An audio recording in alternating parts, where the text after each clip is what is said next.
महाराष्ट्र चुनाव रिजल्ट के 13 दिन बाद ही महाराष्ट्र में नई सरकार बन गई है। देवेंद्र फडणवीस ने 10 साल में तीसरी बार मुख्यमंत्री पद की शपथ ली। ऐसा करने वाले वे भाजपा के पहले नेता हैं। तो वहीं एनसीपी नेता अजीत पवार ने डिप्टी सीएम की शपथ ली और वह छठी बार राज्य के डिप्टी सीएम बने। वह महायुति और महाविकास आघाड़ी दोनों गठबंधन की सरकार में डिप्टी सीएम रहने वाले महाराष्ट्र के पहले नेता बन गए हैं।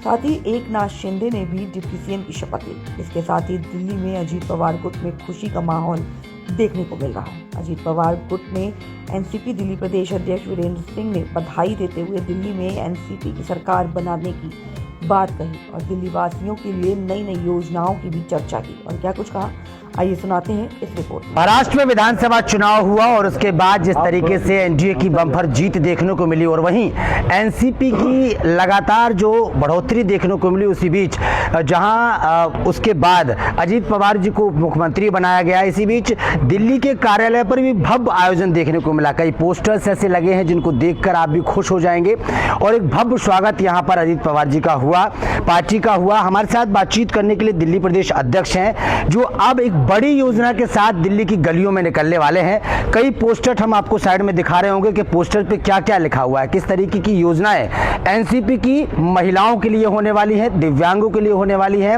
बेसहारा लोगों के लिए होने वाली है और किस तरीके से एनसीपी ग्राउंड पर जाकर काम करने वाली है। हमारे साथ दिल्ली प्रदेश अध्यक्ष हैं। सर, क्या कुछ कहेंगे, एनसीपी की जो पर जीत हुई, एनडीए का जो समर्थन, एनडीए को समर्थन मिला एनसीपी का और अब फिर से अजीत पवार जी को उप मुख्यमंत्री बनाया गया है बम्पर जीत के साथ, सबसे पहले बताइए क्या कुछ कहेंगे उसको लेकर। देखिए, ये जीत जो है ये महाराष्ट्र की जनता की जीत है, क्योंकि जनता ने जब शासन देखा और वो भी ऐसा शासन देखा कि जनता चाहती थी कि अब दोबारा से जो सरकार जिसने इतनी अच्छी पॉलिसी बनाई है, ऐसी योजना बनाई है, लाडली बहन योजना बनाई है या अल्पसंख्यकों के लिए काम जो किया है वो योजना है, इतने काम किए हैं अजीत दादा, शिंदे जी और फडणवीस जी ने मिलके कि वहाँ की जनता ने अपना जो 1962 में कभी 222 सीटें आई थी, इस बार उससे भी आगे जाके महाराष्ट्र की जनता ने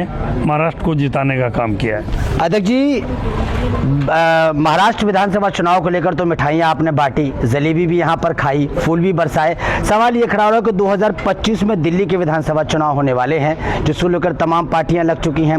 आपकी भी बहुत अच्छी तैयारी है। क्या कुछ खास दिल्ली वासियों को, दिव्यांगों को, बुजुर्गों को, महिलाओं को आप देने वाले हैं इस बार?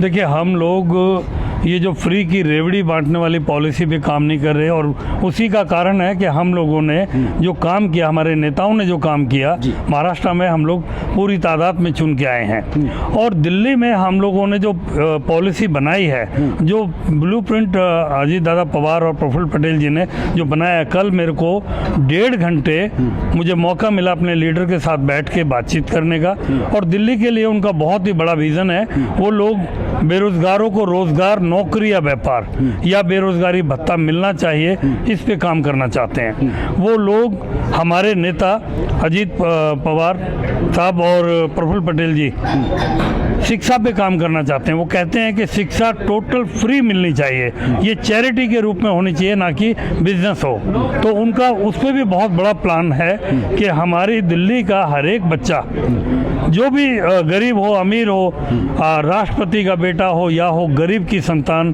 सबको हो रोजगार, यहाँ पर शिक्षा मिले एक समान। लेकिन दिल्ली में दिल्ली मॉडल की बात की जाती है, मौजूदा सरकार है, किस तरीके से आपने देखा कि मौजूदा सरकार के ऊपर तमाम आरोप लगे, कई मंत्री जेल में गए, शराब घोटाला बवाल हुआ, शिक्षा का मामला आया और ये जो आपने देखा कि बीच में आप सिविल डिफेंस के साथ खड़े हुए थे, बस वालों के साथ खड़े हुए थे, आपने उनके लिए भी लड़ाई लड़ी थी। क्या लगता है कि दिल्ली मॉडल की जहाँ एक बात की जाती है, क्या फिर से दिल्ली की जनता फ्री की लॉलीपॉप के सामने आएगी या आपके मुद्दों पर चर्चा करेगी? देखिए, मैं जहाँ जहाँ जा रहा हूँ अपने साथियों के साथ, ये सब मेरे पदाधिकारी हैं, दिल्ली प्रदेश की टोटल टीम है, उपाध्यक्ष हैं और सारी टीम जहाँ जहाँ जा रही है, वो लोग और हम लोग लोग जहाँ जा रहे हैं सब लोग इतने उत्साहित हैं इस सरकार को बदलने के लिए। वो लोग चाहते हैं, दिल्ली की जनता चाहती है कि हमें शिक्षा फ्री चाहिए, हमें चिकित्सा फ्री चाहिए, हमें ये बिजली पानी ये फ्री नहीं चाहिए। अगर आप किसी का घर ही बिक जाएगा चिकित्सा के चक्कर में, या किसी का बच्चा डॉक्टर बनना चाहता है, 1 करोड़ रुपए का डॉक्टर का कोर्स है, तो वो अपने घर को बेच के भी पूरा नहीं करा सकता।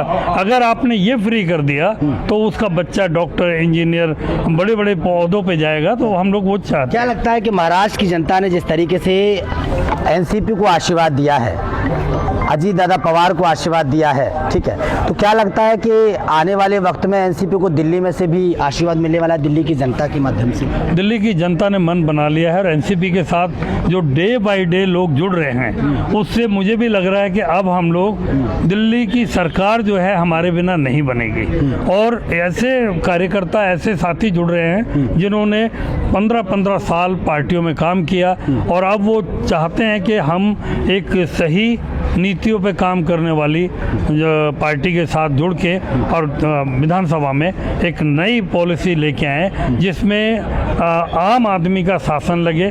उनको लगे कि हमारे लिए अगर पेंशन बन रही है, अभी देखिए आपने पेंशन 2 दिन के लिए पेंशन का पोर्टल खुला, आपके चैनल के माध्यम से मैं बताना चाहूँगा, टोटल 80,000 लोगों को पोर्टल खुला और पेंशन मिलनी है बुजुर्गों को।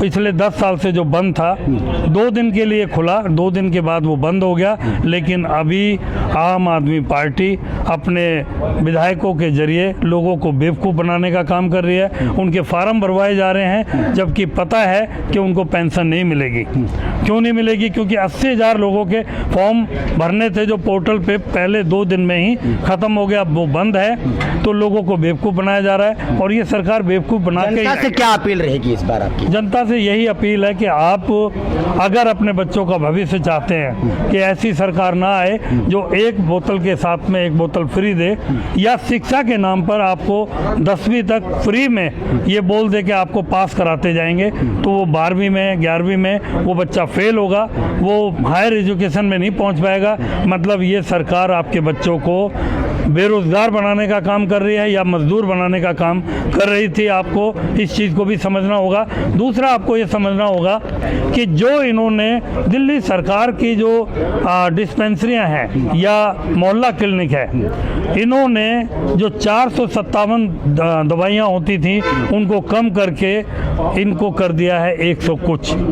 ऐसी सरकार को बदल देना चाहिए कि आप एक गरीब आदमी होते हुए आपने इतनी दवाइयों को कम करके और साथ में 300 कुछ करोड़ रुपए जो कोरोना के लोगों के लिए आए थे, जो मोहल्ला क्लिनिक में लगने थे, वो भी वापस जमा करा दिए।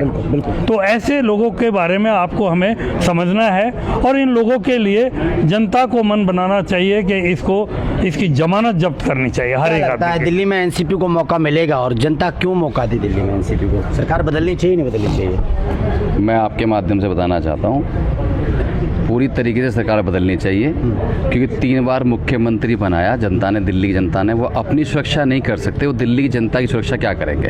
वो आए दिन कोई ना कोई प्रोपेगेंडा, कोई ना कोई नौटंकी, कोई ना कोई चीज़ें वो मीडिया में आने के लिए, सुर्खियाँ बटोरने के लिए, सिंपैथी लेने के लिए वो करते रहते हैं। तो ऐसे नौटंकीबाज मुख्यमंत्री से दिल्ली की जनता परेशान हो गई है और इस बार सबने मन बना लिया है कि राष्ट्रवादी कांग्रेस पार्टी की सरकार दिल्ली में बनने जा रही है। वो और कोई भी कमी बेसी रहती है तो दिल्ली की चाबी एनसीपी के पास रहेगी। क्या कुछ कहेंगे बस?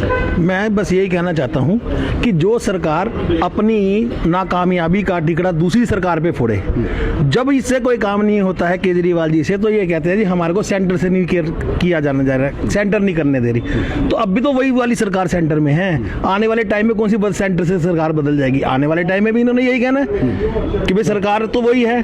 फिर क्या बोलोगे जनता से? अगर मैं कहता हूँ जनता को लगता है है कि यमुना साफ हो गई हो, जमुना जी साफ हो गई हो, तो वोट करें उनको, और नहीं तो मैं केजरीवाल से ये कहना चाहता हूँ, अगर आप नहीं कर पाए तो आपका कोई हक नहीं बनता जनता के बीच में जाके वोट मांगने का।